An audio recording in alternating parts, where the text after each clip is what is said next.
오늘 우리에게 주신 말씀을 통해서 말씀하신 대로라는 제목으로 하나님 말씀 선포하겠습니다. 우리가 요즘 계속해서 묵상하고 있는 이 신명기는요, 크게 5가지 부분으로 우리가 나누어서 볼 수가 있습니다. 신명기, 지난번에도 말씀드렸지만 신명기라는 말 자체가 신이 반복한다, 되새긴다라는 의미를 갖고 있고, 명이 명령할 명자이기 때문에 이 모세오경에서, 즉 하나님께서 주신 명령을 반복해서, 그리고 이 율법을 되새기면서 기억하면서 지키라고 알려주신 말씀이라고 지난번에 말씀드린 바 있습니다. 가나안 땅에 들어갈 그 입성을 앞두고 지금까지 그들을 인도했던 이 모세 들어가고 싶었지만 하나님께서 허락하지 않으셨습니다. 그들을 들어보내기에 앞서서 마지막으로 이 가나안 땅에 들어가서 어떻게 그들이 살아갈 것인가에 대한 그 말씀을 이 모세가 마지막으로 교육하는 것이 바로 이 신명기의 말씀이라고 하는 것입니다. 그래서 1장에서 4장까지는 이 이스라엘 역사에 대한 강의를 시작하면서 서론에 대한 부분이라고 얘기할 수 있습니다. 그들이 가나안 땅에 들어갈 수 있는 그 이유가 바로 오직 하나님께서 선조였던 아브라함과의 약속을 기억하시고 그 땅을 주셨기 때문이라고 이 모세가 다시 한번 그들에게 확인시켜 주는 것이죠. 그리고 5장에서 11장까지는 들으라 이스라엘아, 내 하나님 여호와는 오직 한 분인 여호와시니라는 말씀으로 시작하면서 우리가 쉐마라고 아마 들어보셨을 것입니다. 들으라는 말인데 바로 우리가 유대인의 자녀교육에 아주 특별함을 우리가 알고 있는데 그것이 바로 여기서부터 나오는 것이죠. 하나님의 말씀을 힘써 지키라고, 손목에 미간에 매면서 늘 가까이 하라는 그런 말씀들로 다시 한번 강조하고 있는 거고요. 그리고 오늘 말씀까지 이어지는 12장부터 26장까지의 말씀은 모세가 마지막 율법 교육을 하면서 가나안 땅에 들어가게 되면 구체적으로 어떻게 일일이 살아갈 것인지에 대한 그런 것들을, 구체적인 법들을 가르쳐주고 있습니다. 우리가 지난주 이번 주까지 계속 보면서 총회 모임에 들어가지 못하는 자가 어떤 사람이고, 이혼에 대해서, 재혼에 대해서, 기타 여러 가지 규정에 대해서, 죽은 형제에 대해서는 어떻게 해야 될 것인가, 아주 시시콜콜할 정도로 자세하게 얘기하고 있는 것들이 어떤 과정 가운데 어떤 자리에서 지금 말씀이 선포되어지고 있는지를 우리가 놓치지 않고 가는 것이 참 중요할 것 같습니다. 그리고 그 다음에 이어지는 27장부터 30장까지는 계속 그 자녀 세대를 통해서 이어져야 될 언약, 그것이 바로 하나님과의 관계에 가장 중요하다는 것을 말하면서 마지막으로 31장부터 34장까지는 지난 40년간의 하나님과 이스라엘 백성을 중보했던 이 모세가 그의 사역을 돌아보면서 후계자인 여호수아를 격려하는, 그래서 다시금 이스라엘이 율법을 온전히 잘 지킬 것을 강조하고 있는 내용입니다. 바로 오늘 말씀, 제가 방금 말씀드린 대로 이 중에 세 번째 부분의 마지막 부분을 얘기하고 있습니다. 가나안 땅에 들어가서 어떻게 살아야 할 것인가, 그거에 대해서 마무리로 주신 말씀은 바로 인간관계에 대한 부분들을 정리하면서 하나님과의 관계에 대한 부분들을 이야기하고 있는 것입니다. 이스라엘이 가나안 땅에 살게 되었을 때 일상의 삶 가운데 하나님과의 관계 안에서 지켜야 될 중요한 사항을 하나님께서 알려주고 계신 것입니다. 먼저 이 광야 생활을 마무리하고 약속의 땅에 들어가서 그들이 가장 먼저 해야 될 일이 무엇입니까? 1절부터 3절까지의 말씀을 우리가 함께 보면요, 이제 기업으로 주신 그 땅에 들어가서 거주하게 되면 모든 토지의 소산을 처음으로 거두게 될 것입니다. 그러면 이 처음으로 거두게 되는 그 만물, 처음 것을 하나님께서 택하여 구별하신 그 장소에서 제사장에게 주라고 말씀하고 있는 것입니다. 그런데 중요한 것은요, 예물을 드리고 안 드리고 이거보다는 왜 이 예물을 드려야 되느냐라고 하는 것입니다. 3절 말씀 우리가 함께 읽겠습니다. 3절입니다. 시작. 그때의 제사장에게 나아가 그에게 이르기를 내가 오늘 당신의 하나님 여호와께 아뢰나이다. 내가 여호와께서 우리에게 주시겠다고 우리 조상들에게 맹세하신 땅에 이르렀나이다 할 것이요. 그렇습니다. 하나님은 이 이스라엘 백성들이 그들의 조상 때부터 약속된 그 땅에 이르렀음을 믿음으로 고백하기를 하나님 원하셨다는 것입니다. 어쩌다 보니까 그 땅까지 이르는 것이 아니라 자신의 조상 때 이미 하나님께서 약속하신 것이고, 그 약속을 하나님께서는 기억하시고 신실하심 가운데 그것을 이루셨다는 것을 그들의 입술로 고백하기를 원하셨다고 하는 것입니다. 이스라엘은 이제 가나안 땅에 들어가게 되면 정말 지금까지 40년 동안 살아온 삶의 방식과는 너무나 다른 삶을 살게 될 것입니다. 출애굽 당시에는 아주 어린아이였을 그 세대들, 그리고 광야에서 태어난 이 나그네의 삶을 살아온 것이 그들의 삶의 전부였다고 생각했던 그들이었습니다. 그들이 먹는 것은요, 그들이 일해서 먹는 것이 아니라 하나님께서 내려주신 만나와 메추라기를 통해서 그들의 생계를 이어왔습니다. 그렇게 살아왔는데 약속의 땅에 정착한 후에는 정착한 그 땅에서의 소산을 그들이 먹게 될 것인 것이죠. 하나님께서는 그 가운데 첫 번째 소산을 하나님께 드리는 것을 드리는 그들을 향해서 우리 교회가 우리가 헌금할 때 봉헌을 하는 그 내용처럼 모든 것이 주님께로부터 왔으니 우리의 마음을 한데 모아서 주님께 바칩니다 라는 고백을 그들이 하기를 원하셨다고 하는 것입니다. 쉬운 말로 하면 신고식을 원하셨다는 것입니다. 하나님의 약속에 따라서 애굽을 나와서 여기까지 온 정복 세대가 오직 하나님의 인도하심을 따라서 그 땅에 왔다라는 고백을 그들의 입술로 하기를 원하셨다는 것입니다. 사실 그들이 지금 그 가나안 땅에 들어가서 거두어들이는 그 소산은 사실 그들이 물을 주고 손질하고 수고해서 얻은 것처럼 보일 수 있는 것입니다. 하지만 실상은 오래전에 하나님의 계획, 하나님께서 약속하신 것으로부터 시작된 일이고 이제 성취돼서 그들이 그 열매를 따먹게 되었다는 그 사실을 잊지 않기를 우리 하나님이 원하셨다는 것이죠. 그런데요, 아시는 대로 이 신명기는 아직 가나안 땅에 들어가기 전에 반복하여서 들려지는 말씀이기 때문에 하나님께서 지금 말씀하시는 이 상황은요, 아직 실현되지 않은 먼 미래에 대한 이야기라고 하는 것입니다. 그렇게 먼 미래는 아닐지 모르겠습니다. 이스라엘은 아직 땅을 정복하여서 기업을 얻지 못한 상태입니다. 땅이 있어야 뭔가 소산을 얻을 수 있지 않겠습니까? 근데 땅을 얻었다 쳐도 그들은 농사를 경험해 본 적이 한 번도 없는 사람들입니다. 그들이 광야에서 태어났기 때문에 또 출애굽 당시에 어린아이였기 때문에 그런 것이죠.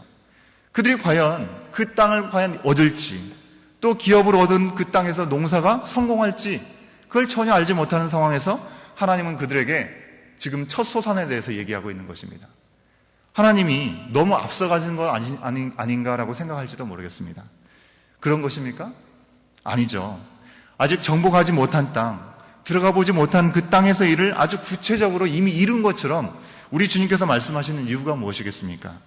첫 번째로는요, 그들이 그 땅을 정복하는 것 이미 주 안에서 정해진 일이라고 하는 것입니다. 자신들의 기호에 따라서 그 땅을 정복하는 것이 아니라 하나님께서 정하신 일이기 때문이라는 것이고, 그 다음으로는 그들에게 약속하신 그 땅에서 그들이 반드시 해야 될 사명이 있기 때문이라고 하는 것입니다. 그 사명이 무엇입니까? 바로 하나님의 백성으로 이 40년 동안 훈련받은 그들이 하나님의 백성답게 그 땅에 정착해서 하나님의 뜻을 전하는 민족으로 세워지는 것이 그들을 향한 하나님의 뜻이라고 하는 것입니다. 이런 사명을 주신 하나님께서 바로 이 이스라엘에게 어떤 모습으로 서기를 바라셨습니까? 첫 번째로는 하나님 앞에 경배하기를 원하셨다는 것입니다. 4절부터의 말씀은 제사장을 통해서 진행되는 예배에 대해서 아주 구체적으로 말씀해주고 있습니다. 예배라는 것은요, 4절 말씀처럼 우리의 예물을 하나님께 가지고 가는 것입니다. 하지만 사실 그 예배가 가능하게 된 사건은 내가 이 땅의 소산을 예물로 가지고 나오는 것부터 시작되는 것이 아니라는 것입니다. 이 예배가 가능하게 된 그 사건은 그들이 예물을 가지고 나오기 그 전에 먼저 시작되었다는 것입니다. 바로 하나님께서 그 땅을 그들에게 기업으로 주시고 그 땅에서 나오는 소산을 누리며 살 수 있도록 계획하고 약속하신 데서부터 시작됐다는 것입니다. 그러므로 내가 주님 앞에 나와서 예물을 드리는 것 그 자체보다 하나님께서 나의 삶 가운데 시작하시고 행하신 그 모든 일들을 기억하고 감사하고 고백하는 것, 그것이야말로 26장 오늘 우리에게 주신 말씀에서 하나님께서 명하시는 예배의 핵심이라고 하는 것입니다. 이스라엘은 예물을 가지고 나와서 뭐라고 고백해야 했습니까? 5절부터 9절까지의 말씀이 그들이 예배를 드리면서 고백해야 될 말씀이었고, 그 말씀조차도 하나님께서 친히 알려주셨다고 하는 것입니다. 우리가 5절부터 9절까지의 말씀을 함께 읽어보도록 하겠습니다. 시작. 너는 또 내 하나님 여호와 앞에 아뢰기를 내 조상은 방랑하는 아람 사람으로서 애굽에 내려가 거기에서 솥으로 거류하였더니 거기에서 크고 강하고 번성한 민족이 되었는데 애굽 사람이 우리를 학대하며 우리를 괴롭히며 우리에게 중노동을 시키므로 우리가 우리 조상의 하나님 여호와께 부르짖었더니 여호와께서 우리 음성을 들으시고 우리의 고통과 신고와 압제를 보시고 여호와께서 강한 손과 편팔과 큰 위엄과 이적과 기사로 우리를 애굽에서 인도하여 내시고 이곳으로 인도하사 이 땅 곧 젖과 꿀이 흐르는 땅을 주셨나이다. 아멘. 이처럼 이스라엘이 약속의 땅에 들어온 후에 하나님께서 그들에게 가장 받으시기 원하셨던 그 예물은 이 광야에서 드릴 수 없었던 과일의 열매, 곡식, 아주 기름진 짐승의 예물을 그 자체가 아니라 여호와 하나님이 행하신 그 능력, 그들 가운데 베푸신 놀라운 기사, 그들 가운데 도우신 놀라운 인도하심에 대한 고백이었다는 것을 우리는 확인할 수 있는 것이죠. 그들이 이집트에 나오기 전, 아니 그들의 조상 이집트에 들어가기 전부터 주님께서 그 말씀하신 대로 그들이 이제 약속의 땅에 들어왔고 말씀하신 대로 소산을 얻어 드린다라는 고백이 중요했다고 하는 것입니다. 물론 과정이 결코 쉽지 않았죠. 우리가 출애굽 과정 가운데 얼마나 그들이 고통 가운데 있는 시간들이 많이 있었습니까? 정말 어려움이 있었습니다. 하지만 여호와 하나님께서 고통 가운데 그들을 건져서 인도하여 내시고 말씀하신 대로 그 땅을 주셨으니 이 모든 영광을 주님께 돌리고 그 고백 가운데 받은 것을 레위인이나 거류하는 객과 함께 나누는 삶을 우리 주님이 원하셨다고 하는 것입니다. 하나님의 은혜를 알고 그 은혜를 나만 갖고 있고 독점하는 것이 아니라 주의 종, 약한 자들을 위해서 나누는 그 모습이 바로 하나님께서 보시기에 거룩한 모습이고 하나님의 백성다운 모습이라는 것을 우리에게 다시 한번 보여주시는 것입니다. 이어지는 말씀에서 바로 이웃에게 무엇을 어떻게 나눌 것인가에 대해서 구체적으로 나타나고 있는 것을 볼 수 있습니다. 우리가 12절 말씀 함께 읽어볼까요? 12절입니다. 시작. 셋째 해 곧 11조를 드리는 해에 내 모든 소산의 11조 내기를 마친 후에 그것을 레위인과 객과 고아와 가부에게 주어 내 성읍 안에서 먹고 배부르게 하라. 여기서 좀 생소한 표현이 있을지 모르겠습니다. 셋째 해 11조라는 것은 우리가 기존에 알고 있는 11조하고는 좀 다른 것입니다. 하나님께서 원래 이스라엘에게 매년 소산의 10분의 1을 하나님께 드리게 하셨습니다. 이 11조의 다시 10분의 1은 제사장에게 레위인에게 주어서 그들의 삶을 이어갈 수 있도록 허락하셨습니다. 이로써 하나님께서 모든 소산이 하나님께로부터 온 것을 백성에게는 잊지 않게 하시는 것이고 하나님과 이스라엘 백성 사이의 온전한 관계를 세우기 위해서 허락하셨던 그 종을 바로 하나님께서 책임지셨다는 것을 우리는 잘 알고 있습니다. 그런데요, 이스라엘에게는 다른 11조가 있었습니다. 7년째인 안식년을 기준으로 해서 첫 번째, 두 번째, 네 번째, 다섯 번째 해에는 기존의 11조를 내고 거기서 남은 10분의 9 중에 또 10분의 1을 떼어서 성소로 올라가서 감사의 잔치를 벌이도록 하셨습니다. 이때 10분의 9 중에 10분의 1을 가지고 갈 때 그 소산이 많은 경우는 그 많은 것들을 먼 곳까지 갈 때는 가져가기가 쉽지 않지 않습니까? 그래서 그것을 팔아 돈으로 바꾸어서 성소 앞에서 다시 제물을 사서 하나님께 감사의 제물을 드릴 수 있도록 허락하셨습니다. 아무튼 이것이 두 번째 11조라고 하는 것입니다. 이스라엘이 하나님 앞에 함께 나누는 감사의 절기를 구별하라는 것을 말씀하신 것이죠. 그리고 오늘 말씀에서 나오는 셋째 해의 11조는 남은 3년째, 6년째 드리는 것으로 원래 드린 11조 외에 10분의 9 중에 다시 11조를 구별해서 성중에 있는 레위인, 그리고 가난한 자, 나그네, 고아, 과부 등을 위해서 구제와 나눔을 위해서 쓴 것이라고 하는 것입니다.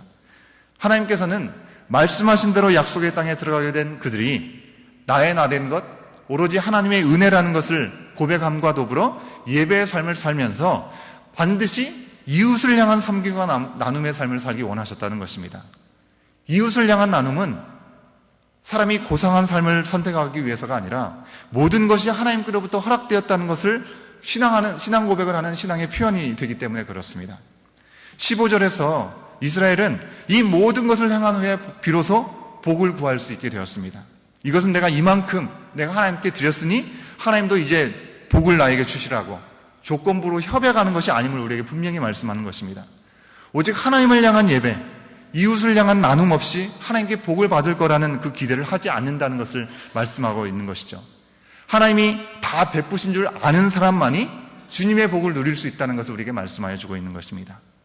오직 주님이 이 모든 일의 주관자이심을 기억하고 마음과 뜻을 다해서 지켜 행하는 것이 여호와를 하나님으로 인정하고 그 음성에 귀 기울이는 삶이기 때문에 그렇습니다. 이런 자들에게 말씀하신 대로 보배로운 백성이 되게 하시고 모든 민족 위에 뛰어나게 하시고 하나님의 거룩한 백성으로 칭송받고 명예와 영광을 받을 수 있도록 하나님께서 허락하시겠다고 약속하신 말씀이 오늘 우리에게 주시는 말씀인 것입니다. 우리의 삶은 어떻습니까? 우리는 주님의 은혜 가운데 지금 이렇게 살게 되었나라고 우리가 고백하는 예배의 삶을 우리가 살고 있습니까? 이 은혜에 겨워서 나 혼자가 아니라 이웃을 향한 나눔의 삶을 우리가 살고 있는지 돌아볼 수 있기를 원합니다. 아니면 그저 사회봉사하듯이 내가 지금 할 수 있는 힘이 있어서 혹은 의미 있는 일을 하고 싶어서 헌금도 드리고 구제도 하고 있다고 생각하고 있지는 않습니까? 우리가 하나님께 예물을 드리고 이웃을 위해 나누는 삶을 사는 그 이유는요, 오직 우리 주님께서 말씀하신 대로, 즉 우리 주님의 약속대로 지금 내가 살아가는 이 모든 것은 자격이 없고 보잘것없는 우리에게 예수 그리스도를 허락하시고 참된 삶의 생명의 삶을 허락하셨기 때문이라는 것을 우리가 고백할 수 있어야 되는 것입니다. 죄악의 삶 가운데 세상 속에서 우리가 살아가고 있지만 약속의 땅인 하나님의 나라를 살아가면서 아버지의 다스림을 우리가 받고 있기 때문에 그런 것입니다. 이 말씀하신 대로 하나님께서 우리에게 주신 은혜, 우리가 그것을 온전히 돌아보면서 오직 그 은혜가 우리의 삶의 이유임을 고백하는, 그래서 하나님 앞에 온전히 서갈 수 있는 우리의 삶이 될 수 있기를 간절히 소원합니다. 함께 기도하시겠습니다.